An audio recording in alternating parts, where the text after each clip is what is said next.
안녕하십니까. 9월 11일 NKTV 방송입니다. 오늘 시간에는 김정은 완전 쫄았다 라고 하는 아주 통쾌하고 가슴이 후련한 이야기를 들려드리겠습니다.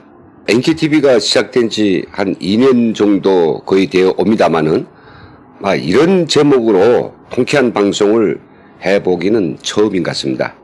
그럴 정도로 김정은은 정말 할 소리 다 하고 제가 하고 싶은 욕설을 다 하고 두둑한 그런 배심과 지략을 가지고 북미 대화나 남북관계를 대하는 듯한 그런 모습들을 보여가지고 정말 겁대가리는 없는 줄 알았습니다. 오늘 들려드리는 이 방송을 보시면 자, 이게 가장 아픈 데를 갖다가 탁 찔러댔더니 그야말로 와들짝 놀라가지고 결국은 겁먹은 개처럼 마냥 짖어대고 머리를 좀 쪼아리고 나온 것이죠. 어떤 내용일까요?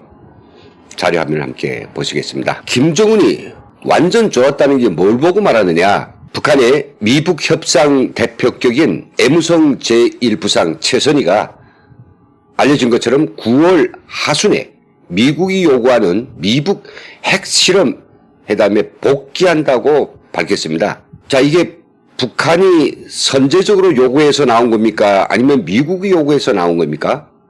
네, 아시는 것처럼 미국이 트럼프, 폼페이오, 비건 이 라인들이 미북 이 핵실험 회담에 끌어내기 위해서 여러 가지 조치들을 취했죠.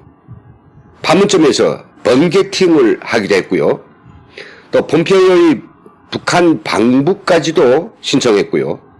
그리고 또 비건도 얼마 전까지 북한이 회담에 응해 나오기를 기다리면서 방한 중에 DMZ 접촉을 준비하면서 며칠 동안 또 기다리기까지 했습니다. 그렇게 회담을 안 하겠다고 딱 뻗치고 이렇게 하고 있던 북한, 그 언제 그랬던가 싶게 이렇게 9월 하순 당장 미북 핵실험 회담에 나오겠다고 이렇게 발표하고 나섰을까요? 그럼 먼저 최선희의 그 발표 내용을 좀 보도록 하겠습니다. 노동신문에 앞서서 조선중앙통신에 이렇게 조선민주주의공화국 최선희 애무성 제1부상 담화하고 나왔습니다. 이게 조선중앙통신의 홈페이지인데 어느 한쪽에 쪼가리에 붙어가 있어가지고 제가 이걸 다시 타이핑을 했습니다. 아마 읽어보실 수 있을 것 같습니다. 길지 않으니까 함께 읽어보도록 하겠습니다. 제1부상 담화. 나는 미국에서 대조선 협상을 주도하는 고위 관계자들이 최근 조미 실무 협상 개최에 준비되었다고 거듭 공언한 데 대하여 유의하였다. 김정은은 지난 4월 역사적인 시정연설에서 미국이 지금의 계산법을 접고 새로운 계산법을 가지고 우리에게 다가서는 것이 필요하며 올해 말까지 인내심을 갖고 미국의 용단을 기다려볼 것이라는 입장을 천명하였다. 나는 그 사이 미국이 우리와 공유할 수 있는 계산법을 찾기 위한 충분한 시간을 가졌으리라고 본다. 우리는 9월 하순경 합의되는 시간과 장소에서 미국 측과 마주 앉아 지금까지 우리가 논의해온 문제들을 포괄적으로 토의할 용의가 있다. 나는 미국 측이 조미 쌍방의 이해관계에 다같이 부응하며 우리에게 접수 가능한 계산법에 기초한 대안을 가지고 나올 것이라고 믿고 싶다. 만일 미국 측이 어렵게 열리게 되는 조미 실무 협상에서 새로운 계산법과 인연이 없는 낡은 각본을 또다시 만지작거린다면 조미 사이 거래는 그것으로 막을 내리게 될 수도 있다. 9월 9일. 최선희의 소위 성명 같기도 하고 입장 발표 같기도 한 이 짤막한 발표를 통해서 우리는 몇 가지를 읽을 수가 있습니다. 일단은 자기들이 지금 실무협상에 기어 나오는 것이 누구의 압력이나 그리고 자신들이 다급한 때문이 아니라고 하는 사실을 앞에서 열거하고 있습니다. 그러나 사실 그렇지 않죠. 그리고 두 번째는 이제 마주 앉았을 때 미국이 낡은 계산법 그걸 집어치우고 새로운 계산법을 가지고 나오길 기다린다라고 하는데 낡은 계산법이라고 하면 모든 걸 이 테이블 위에 올려놓고 한 번에 해결해 치는 원샷 방안이고요. 그들이 기대하는 새로운 계산법이란 북한이 비핵화되는 그 전체 과정을 잘게 쪼개가지고 그래서 자기들이 뭔가 의미는 한 가지라면 미국도 제재 해제를 점차적으로 풀어나가며 정말 길고 긴 비핵화 과정에 미국 정부가 바뀌고 또 정계의 입장이 바뀌면서 결국은 핵 군축으로 가든지 핵 보유를 사실상 인정한 쪽으로 가려고 하는 그런 자기들의 대안이란 말이죠. 여기 어디 낡은 계산법이 있고 새 계산법이 있습니까? 자기들이 안을 받으라고 하는 겁니다. 이제 만일 미북 신무회담이 진행돼 가지고 역시 미국이 원샷 하자에 대해서 북한은 안 된다. 동시행동 원칙으로 가자. 이렇게 되면 또 역시 회담은 깨질 수밖에 없습니다. 그렇지만 이번 미국은 제대로 북한이 가장 취약하고 가장 아파하는 급소를 아주 바로 제대로 찔러버렸습니다. 그래서 저는 이렇게 북한이 회담에도 기어나가고 사실 금년 말까지 북한은 별의별 핑계를 대서라도 요즘 끌고 가려고 했습니다. 왜요? 그것은 바로 내년에 트럼프 대통령의 재선이 있으니까 금년 말부터는 어떻든지 긴장할 수밖에 없고 북한이 요구하는 거에 대해서 어쩔 수 없이 어떤 때는 이게 들어주는 척이라도 할 수밖에 없지 않겠습니까?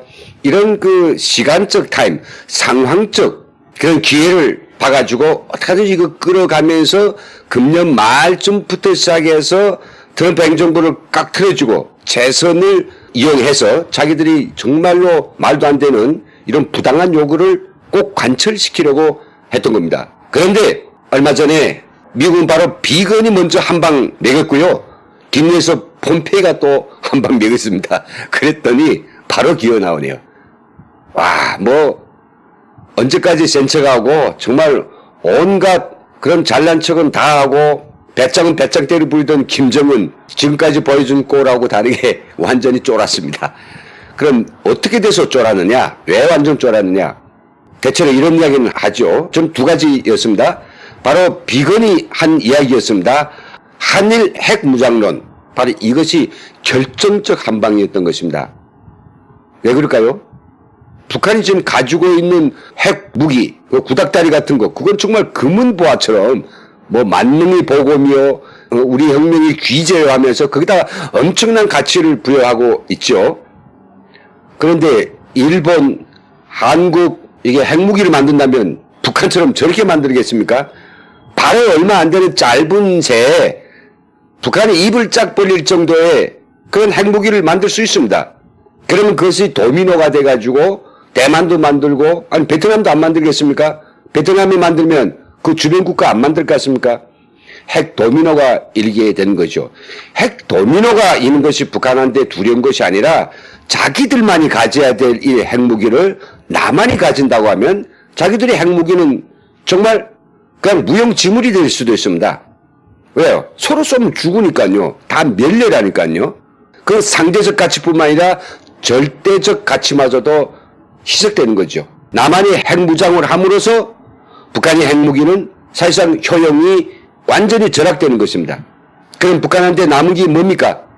요즘 4가지 초대형 방사포, 그 다음 뭐 이스칸테르 미사일, 이따위 거 좀 만들어냈다지만은 그것이요, 생산돼가지고 전면 배치되기 위해서는 얼마 많은 경제를 퍼 넣어야 되겠습니까? 북한이 그런 여력이 없단 말이죠.